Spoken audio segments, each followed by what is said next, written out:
Daily Broadside to 814. Today I'm going to talk a little bit about my theory of incest. It's not really a theory, it's just an idea. I think there's a lot more incestuous behavior, not necessarily that's still going on per se, but back in the day, in the beginning of this country, as a lot of countries across the globe still have incestuous practices. And so what we get out of that is what? We get birth defects and all kinds of weird abnormalities and all. There's a reason why. I don't know what the rule is. I think it's like once they're like third or fourth cousins, it's like I think the gene pool's clear enough that the water's okay for you to wade in. I don't know.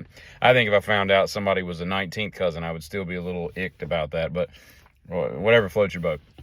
If you're into cousins, just make sure I guess they're several generations out. I don't know. I don't know what the rule is. So don't hold me to when you can date a cousin. It's not my realm. But what I do know is we've done a lot of cousin dating in this country. And here's what I'm talking about, okay?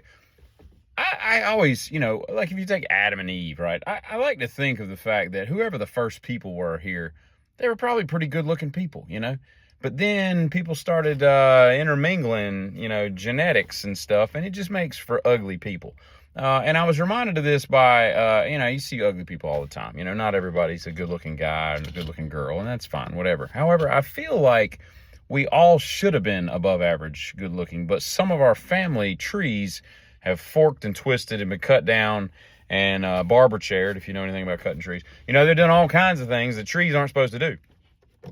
And so what I'm talking about is I saw somebody the other day, and this woman, she looked like she was like 68, had all kinds of boils and she just wasn't a pretty person to begin with. And then she had all these facial abnormalities, and then she's with some dude who's got just like a major underbite, and his teeth are like literally this far apart, and he's they're just not pretty people, right? They're not. And I'm not saying it's got to be like a whoever the good looking guy is in America these days, it's got to be that. But I'm like, they're like just abominable creations, and it's one of those things where only a mother could love something like that. It's anybody would be put off by the fact that, okay, you don't want to run into that in a dark alley, because they're frightening creatures. And the only explanation for why that could exist is incestuous behavior in the lineage of these people's families. And here's the problem. You know how many generations it takes to weed out incest? I don't know either, but it's got to be a long time. It's got to be like 100 some years, right? So some of these people are, the Whitaker family, if you know those people. That's a good example, right? I was at the Soft White Underbelly. Great documentarian, goes around the world, or the country at least, and does all these things. And the Whitaker family, if you don't know who I'm talking about, if you Google them, West Virginia Whitakers, you'd pull it up and you'd be like, oh yeah, I've seen those people. Complete incest, like catatonic level incest, just not attractive people. Those people have to go back and replicate, and get things pregnant so many times, generationally speaking, before all that stuff is weeded out. And the problem is, if you're that much of a troglodyte in the looks department, you know how difficult it is to get a girl to sleep with you and want to have a baby? And if you do, she's going to be just as ugly as you are. And so you just make another ugly creation. It's like, it just takes a long, what we need are like a long line of Brad Pitts, okay? A Brad Pitt, if we're using that as like the, a barometer for like a good looking guy, right? And then some Jennifer Anistons, let's say. And you need just an army of them to help populate and get some of these genetic abnormalities out of the gene pool, and just kind of, you get the Whitakers to sleep with Jennifer Aniston, if Obama doesn't mind, and then it kind of takes that tree and it kind of, takes it from being straight and forks it out. And we get some genetic, what's the opposite of mutation? Whatever the opposite of mutation is, put back. And this is just a theory that I have, because I think people are always going to be ugly. And what happens to ugly people? Ugly people typically don't get a fair shake in life, okay? As true as that is, as unfair as that may be, it just is. Beautiful people are called that for a reason. Marilyn Manson wrote that song for a reason. Beautiful people, pretty people, rich people, they have an easier road to hoe than most, because they can get out on things that are just naturally inclined to them. I'm sorry, I don't make the rules. I'm just telling you what it is. And so it's almost like they get an unfair, these incestuous, and I say that in soft quotes because I don't have any data to back this up. I'm just, spewing this out of my ass. So they get like, they're like starting behind the start-finish line from the beginning of the race, if that makes any sense. So I don't know what I'm saying other than we need to infuse the genetics of bad people, people with bad genetics, i.e. ugly and mutational, anomalies that are not typically found in humanoids because they clearly there have been some incestuous behavior in the past. And you can blame and hate your ancestors all you want, but the deed is done. If you're born, you're born. You gotta deal with the manifestations of your parents' tryst that night. But anyway, I'll say that to say this. I don't understand anything about stenography. I have tried to study stenography. I can't wrap my head. I'm this close to like signing up for a stenography class at community college for a couple weekends just so I can sit back and go, oh, okay, well, that makes a lot more sense.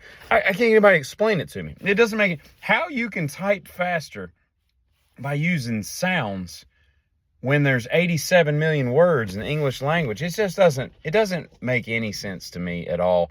And I've like spent an inordinate, more time than I'm willing to admit, Googling and researching and YouTubing this subject to try to understand how these people, and then they got the ones that are just talking. I don't know what they're talking, but if they're talking what the person's talking, I don't know how you'd keep up. Could you imagine listening to me talk for 6.5 minutes now and sitting there repeating everything I said and repeating it? That would be difficult to do. And if they're doing some kind of short form thing, why don't they just push record and just record it audio? I don't understand what's going on, and no one in their right mind can explain it to me. Do you remember when the Pimple Popper MD came out? It was kind of like at the beginning of this whole TikTok, Vine thing, YouTube, everybody needed this instant excitement, and people loved watching. We're fascinated by popping stuff, cysts and boils and zits and blackheads and all this crap. They're just sitting there and they got all these little black dots all over their nose, and this lady's lancing stuff and cutting things and whatnot. We're all fascinated by that, no matter how beautiful our skin is, yet none of us want any of that crap. Isn't that weird? It almost begs the question, would we be just as interesting watching gangrenous excisation? What is it? What's excising? Gangrenous excising, where you're cutting off chunks of rotted flesh and stuff, because we don't want that either. But sure does look interesting. There's a level of gross that we're okay with, but then a level of gross that we're not. I don't know what that means. And I spent way too much time this morning watching sheep get sheared. I think it's funny that sheep and sheared is so close to, they're just alliteration. Sheep shear. But anyway, and I thought to myself, first of all, I'm fascinated by the fact that they can even get, I keep studying it, why does it come off in one big coat? Why, if I sheared a sheep, I feel like it would just be piles of wool, and they would come in and be like the head shearing sheep guy, the head herding guy would be like, what have you done, moron? It's this is just a pile of, we can't use this. It's got to be one piece. It's got to be a felt. A felt. It's not a felt. It's a pelt. So I'm fascinated, first of all, that they can even just bring it off in one. You just basically pull a coat off of an animal. But but I'm also fascinated by the fact that the sheep just they lean them back on themselves.